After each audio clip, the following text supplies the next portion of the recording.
प्यारे बच्चों, आपका पुनः स्वागत है आपके अपने YouTube channel Sujeet science circle में।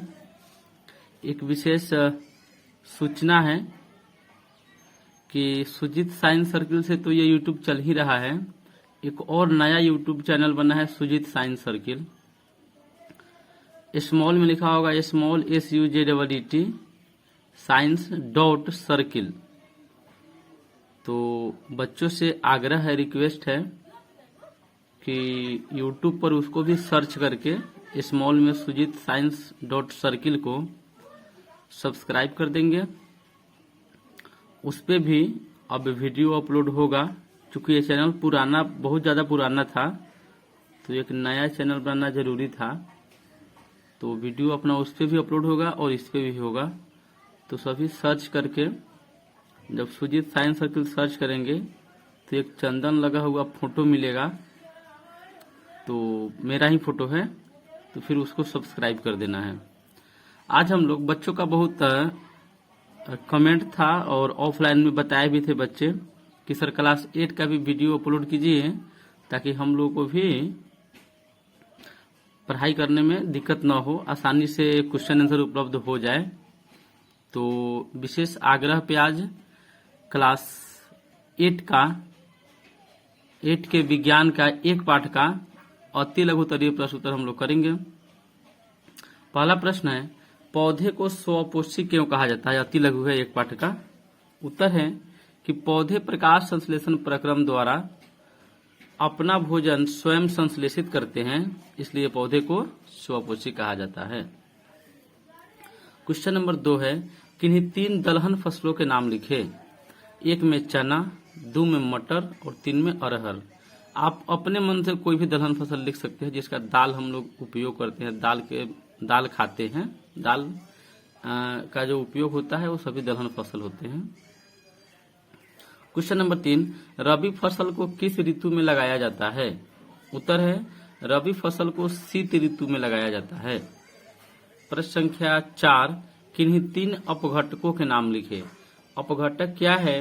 तो मृत कार्बनिक और पेड़ पौधे को अपघटित करके मिट्टी में मिला देता है जो सूक्ष्म जीव, उस सूक्ष्म जीव को अपघटक कहते हैं। 1 में हम जीवाणु, 2 में कवक और 3 में प्रोटोजोआ लिख देंगे। प्रश्न संख्या 5 है कि कल्टीवेटर का उपयोग क्यों किया जाता है? तो सीधा अपना आंसर एक लाइन में कि कल्टीवेटर का उपयोग खेतों की जुताई के लिए किया जाता है। इसमें कुछ और अपने से जोड़ेंगे कि इसके उपयोग से समय तथा श्रम की बचत होती है। मतलब कल्टीवेटर का उपयोग खेतों की जुताई करने के लिए किया जाता है। इसके उपयोग से समय और श्रम दोनों की बचत होती है, जुताई भी गुणवत्तापूर्ण होता है। तो सर कल्टीवेटर का उपयोग किया कैसे जाता है? तो जो ट्रैक्टर होता है, ट्रैक्टर में जो फार लगता है उसके स्थान पे हम लोग कल्टीवेटर लगा देते हैं, जिससे समय और श्रम दोनों की बचत होती है। प्रश्न संख्या 6 है अति लघु का, पुनः रोपण से किन 3 फसलों को लगाया जाता है? पुनः रोपण क्या है? तो मान लीजिए फसल लगाने की वह विधि जिसमें सबसे पहले बीज को कहीं एक जगह लगाया जाता है और उस बीज को उखाड़ कर फिर तैयार की गई मिट्टी में रोपा जाता है, उसे पुनः रोपण कहते हैं। तो पुनः रोपण से हम लोग धान रोप सकते हैं, जैसे धान का बिया एक जगह गिरा देते हैं बीज, फिर वहां से उखाड़ के उसको रोपते हैं। टमाटर हो सकता है, टमाटर को उखाड़ के पुनः रोप सकते हैं। प्याज हो सकता है। तो ऐसे टमाटर, धान और प्याज लिखेंगे उत्तर। प्रश्न संख्या 7, राइजोबियम जीवाणु कहाँ पाए जाते हैं? तो राइजोबियम जीवाणु फसलों की जड़ों में पाए जाते हैं, दलहन फसलों की जड़ों में पाए जाते हैं। जितने भी दलहन फसल है तो राइजोबियम जीवाणु डायरेक्ट वायुमंडल के नाइट्रोजन को स्थिरीकरण कर, मतलब नाइट्रेट या नाइट्राइट में बदलकर मिट्टी की उर्वरा शक्ति को बढ़ाते हैं। प्रश्न संख्या 8 है, ह्यूमस क्या है?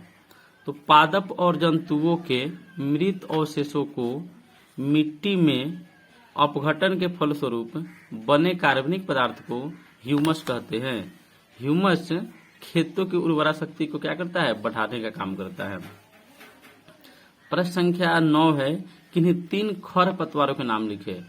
तो खरपतवार वैसा अवांछित पौधा होता है, हम खेत में बीज को लगाते हैं जो वांछित पौधा है, लेकिन उसके साथ साथ कुछ ऐसे अवांछित पौधा उग जाते हैं जिसको हमने लगाया नहीं था, और जो हम अपने बीज को या फसल को जो उर्वरक, खाद या सिंचाई के रूप में पानी उपलब्ध कराते हैं, यह खर पतवार भी लेके वृद्धि करना शुरू कर देता है, जिससे पोषक तत्व तो ज्यादा मात्रा में फसल को नहीं मिल पाता है, जिससे फसल के उपज क्षमता में थोड़ी कमी आती है।